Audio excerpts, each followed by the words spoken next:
আসসালামু আলাইকুম, স্বাগতম আরেকবার civil engineering all solutions YouTube চ্যানেলে। তো আজকে আমি আপনাদের আরেকটি খুবই চমৎকার এবং খুবই সুন্দর এবং কিছু নতুন নতুন ডিজাইন আপডেট নিয়ে এবং কিছু নতুন আপডেট পাবেন আপনারা এই ভিডিওতে। সো সব কিছু মিলিয়ে জিলে খুবই সুন্দর এবং খুবই চমৎকার একটি বাড়ির ডিজাইন নিয়ে আসছি। আমি আজকে আপনাদের এটা দেখাবো। সো এটা হচ্ছে সেই বাড়িটার সামনের ডিজাইন। দেখেন সামনের পোর্চটা কিন্তু খুবই বড় এবং খুবই সুন্দর মতো সাজানো হয়েছে। তো চাইলে এটা আপনি একটু ছোট করেও করতে পারবেন। দেখেন দুই পাশে বসারও জায়গা রাখা হয়েছে এবং বারান্দাগুলোও খুব সুন্দর করে সেট আপ করা হয়েছে, যাতে আপনাদের সবারই খুবই পছন্দ হবে এবং সবারই খুবই ভালো লাগবে এবং খুবই সুন্দর একটি ডিজাইন। সো এটা কালার রং আমি আমার মতো করে সেট করেছি। তো প্রথমে আমি আপনাদের বাইরের ডিজাইন দেখাবো, তারপর এটা ভিতরের ডিজাইনের ভিতর ফার্নিচার বসিয়ে আমি সুন্দর করে ইন্টেরিয়র ডিজাইন করে দেখাচ্ছি। তারপর এটার ফ্লোর প্ল্যানগুলো মাপ সহ জায়গার পরিমাণ সহ দেখাবো। তারপর এটার খরচ সহ বিস্তারিত সবকিছু আমি এই ভিডিওতে ধাপে ধাপে আলোচনা করব। তো আপনার এই ভিডিও যদি কোনো কিছু পছন্দ হয়ে থাকে তাহলে অবশ্যই বাকিগুলো চেঞ্জ করে আপনি আপনার মন মতো করে সাজিয়ে করতে পারবেন। সো এটা কালার রং এগুলো অবশ্যই পরিবর্তন করে আপনি আপনার মন মতো করে সাজাতে পারবেন, কোনো সমস্যা নেই। আমার কাছে যে কালারটা ভালো লাগছে আমি সেটা আপনাদের দিয়ে দেখালাম। সো এটা বাইরের ডিজাইনটা অলরেডি শেষ। তো চলো এখন আমরা এটার ভিতর ডিজাইনটি দেখবো। সো না টেনে সম্পূর্ণ ভিডিওটি দেখতে থাকুন।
চলেন এখন এটা আপনাদের খুলে দেখাবো। তো প্রথমে উপর থেকে ছাদ খুলবো, তারপর ভিতরে কি কি আছে দেখাবো, তার আপনাদের বুঝতে সুবিধা হবে।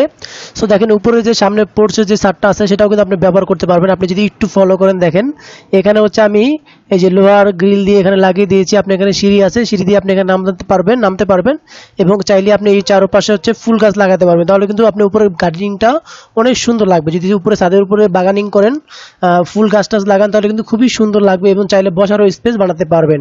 সো খুব সুন্দর মতো সাজানো হয়েছে এবং নিচেও কিন্তু বসার দুই পাশে জায়গা আছে। সো চলেন এখন উপর থেকে ছাদ খুলি, তারপর ভিতরে কি কি আছে দেখেন, তাহলে আপনাদের পুরোপুরি ক্লিয়ার মতো বুঝতে পারবেন।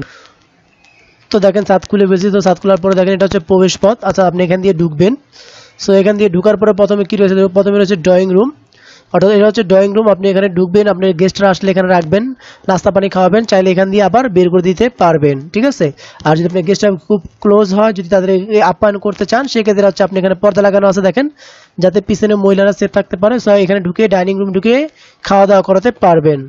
সো হচ্ছে এটা ডাইনিং রুম এবং এটা হচ্ছে এটা ড্রয়িং রুম এবং হাতের বাম পাশে রয়েছে একটা মাস্টার বেডরুম, অর্থাৎ মূল বেডরুম যেটাকে বলে এই বাড়ির। সো বাড়ির মূল বেডরুম হবে এটা এবং এই মূল বেডরুমের সাথে রয়েছে একটি অ্যাটাচ টয়লেট এই যে এই পাশে এবং রয়েছে একটি অ্যাটাচ বারান্দা এবং হাতের ডান পাশে রয়েছে আপনার হচ্ছে একটি গেস্ট রুম, অর্থাৎ অতিথিদের জন্য রুম এবং এই অতিথিদের জন্য রুমের সাথে রয়েছে একটি অ্যাটাচ বারান্দা, এই বারান্দাটি। সো দেখেন অতিথিদের ঢোকার জন্য ড্রয়িং রুম থেকে একটি দরজা রয়েছে, এই দরজাটি। সো এই হচ্ছে এটার সামনের সাইডটার টোটাল 3D। সো মাঝখানে আছে দেখেন কি রয়েছে, মাঝখানে হচ্ছে ডাইনিং স্পেস, এখানে পর্দা থাকবে পিছনে যাতে মহিলারা সেফ থাকতে পারে। সো মাঝখানে হচ্ছে আপনার ডাইনিং স্পেস, এটা হচ্ছে ডাইনিং স্পেস দেখেন আমি দেখাই, এটা হচ্ছে ডাইনিং এরিয়া এবং এখানে রয়েছে একটি কমন টয়লেট, যে টয়লেটটা সবাই ব্যবহার করতে পারবে। প্রত্যেকটা টয়লেট কিন্তু বড় বড় এবং দুই পাশে রয়েছে আরও দুইটা রুম, এই একটা রুম এবং এই একটা রুম। এবং হাতের ডান পাশে দেখেন মাঝ বরাবর এখানে রয়েছে উপরে ছাদে ওঠার সিঁড়ি। যারা দোতলা করবেন তারা দোতলার উপরে সিঁড়ি, যারা তিনতলা করবেন তারা তিনতলার জন্য তিনতলা ওঠার সিঁড়ি। এবং যারা 2-3 তলা করতে চান তারা চাইলে আপনার পিছন দিয়ে একটি সিঁড়ি করতে পারবেন এবং চাইলে এখান দিয়ে আটকে দিতে পারবেন। সো এই হচ্ছে এটার এবং আরেকটু যদি আপনাকে দেখাই, সো মাঝখানে রয়েছে রান্নাঘর, যে কিচেন হচ্ছে এটা। সো কিচেন থেকে আপনি ডাইনিংয়ে সরাসরি আসতে পারবেন এবং প্রত্যেকটা রুম থেকে ডাইনিংয়ে ইজিলি আসতে পারবেন।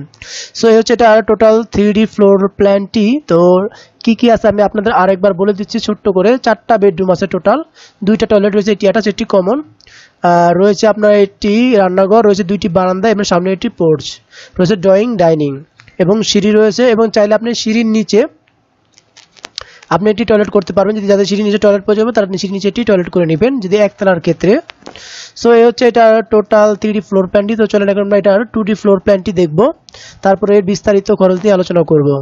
তো দেখেন এটা টোটাল 2টা 2D ফ্লোর প্ল্যান আমার কাছে আছে, আমি আপনাদের এক এক করে সব দেখিয়ে দেবো যাতে আপনাদের বুঝতে সুবিধা হয়। সো দেখেন এটা হচ্ছে এটার ফার্স্ট 2D ফ্লোর প্ল্যানটি, গ্রাউন্ড ফ্লোর প্ল্যান এটা। সো এটা হচ্ছে সিঁড়ি, এখান থেকে উপরে উঠবেন, রয়েছে পোর্চ অর্থাৎ বারান্দা টাইপ, এটা সামনে যে বারান্দাটা ছিল এটা। তো এটা এদিকে আছে আপনার 12 ফিট এবং এদিকে রয়েছে 12 ফিট। সো এটা আপনি ক্লিয়ার মতো বুঝতে হলে যা দেখতে হবে সেটা হচ্ছে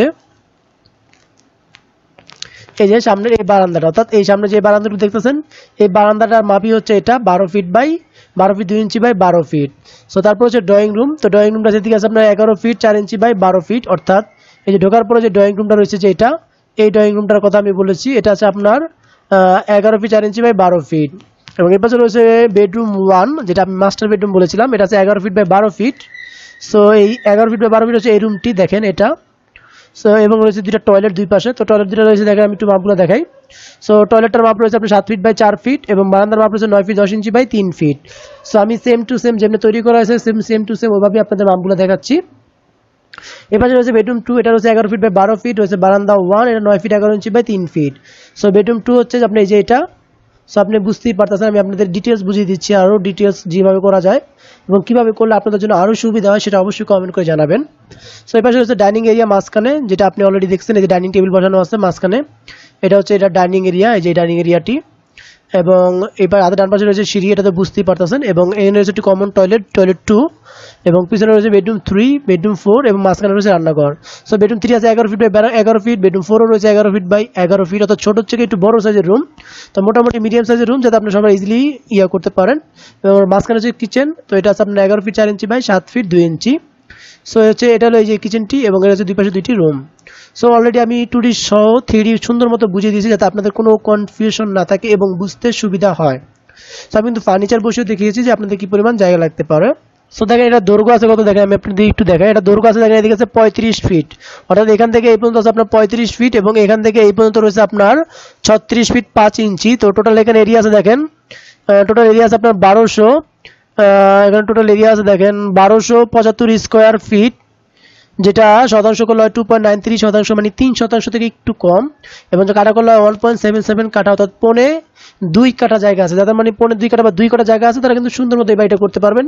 আর যারা শতাংশ হিসাব বুঝেন তাদের জন্য হচ্ছে 3% এবং যারা স্কোয়ার ফিট বুঝেন তারা হচ্ছে 1275 স্কোয়ার ফিট জায়গা আছে এখানে। সো এই হচ্ছে এটা আর 2D এবং 2D ফ্লোর প্ল্যানটি। তো চলুন এখন এটা তৈরি করতে গেলে আপনাদের কেমন খরচ হতে পারে সেই সম্পর্কে একটা ধারণা দিয়ে দিই। সো দেখেন এই বাড়িটা যদি আপনি সেম টু সেম 1275 স্কোয়ার ফিটে একবারে সেম আমি যেরকম ভাবে দিয়েছি, যদি আপনি সেম টু সেম এরকম ভাবে করতে চান তাহলে আপনার কেমন খরচ হবে তো সেই সম্পর্কে একটা ধারণা দিয়ে দিব। তবে মনে রাখবেন জায়গা, স্থান ভেদে এবং মালামাল অনুযায়ী কিন্তু খরচ কম বেশি হয়ে থাকে। তো আপনি এই বাড়িটা যদি সেম টু সেম এরকম ভাবে এই বাড়িটি তৈরি করতে যান তাহলে আপনার খরচ হবে একবার সেম 2 তলা ফাউন্ডেশন, যদি আপনি 1 তলা কমপ্লিট করেন তাহলে আপনার খরচ হবে 19 লাখ টাকা। তবে আপনি যদি 20 লাখ টাকা অগ্রিম 1 লাখ টাকা বেশি নিয়ে নামেন, 20 লাখ টাকা নিয়ে নামেন, তাহলে এই বাড়িটা একবারে কমপ্লিট করে উঠতে পারবেন, কোনো সমস্যা নেই। একবার ফুল A to Z কমপ্লিট করতে পারবেন এই বাড়িটা। আমি সমস্ত খরচ শুধু জায়গা বাদে সমস্ত খরচ আপনি 20 লাখ টাকার মধ্যে কমপ্লিট করতে পারবেন। দোতলা ফাউন্ডেশন দিয়ে 1 তলা হবে, আর কেউ যদি দোতলাই কমপ্লিট করতে চান সেক্ষেত্রে আপনার প্রায় 32 থেকে 33 লাখ টাকা খরচ হবে এই বাড়িটা সেম টু সেম করতে গেলে।